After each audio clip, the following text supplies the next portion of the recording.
Pets are great. Whether you're a cat person or a dog person, we can all agree that domesticated foxes are the objective alpha pet. The first pets I had were 2 cats named Callie and Lucy. But my sister and I both got allergic to pet fur, so they went to live with my aunt and uncle in Kansas City.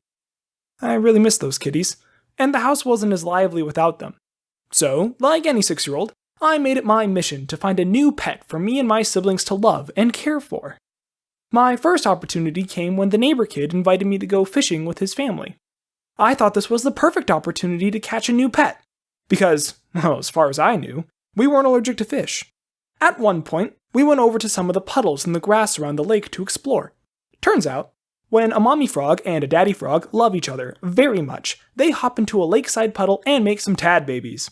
There were dozens of tad babies in each of these puddles, and I wanted to catch one and make it my pet so I could patch up the kitty-shaped hole left in my heart. I started to collect sticks, long blades of grass, shell casings, and now that I'm telling this story out loud, why the hell were there shell casings at the lake? I get that I grew up in South Dakota where hunting is a very normal thing, but I have no idea why those shells were there. As far as I remember, it was a fishing pond, not a hunting pond, whatever, it's not relevant. The point is, I made a net, and I spent the rest of the afternoon trying to catch a tadpole. 6-year-old hand-eye coordination is spotty at best, but luckily tadpoles are literal infants, so I had the experience edge.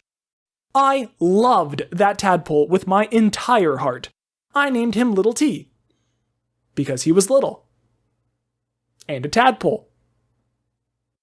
I got home realizing that I hadn't actually asked my parents if I could have a new pet, but I figured they'd be thankful that I brought a pet to patch up the kitty-shaped hole left in their hearts too.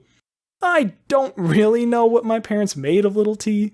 They probably felt about the same as when your cat brings you a dead bird.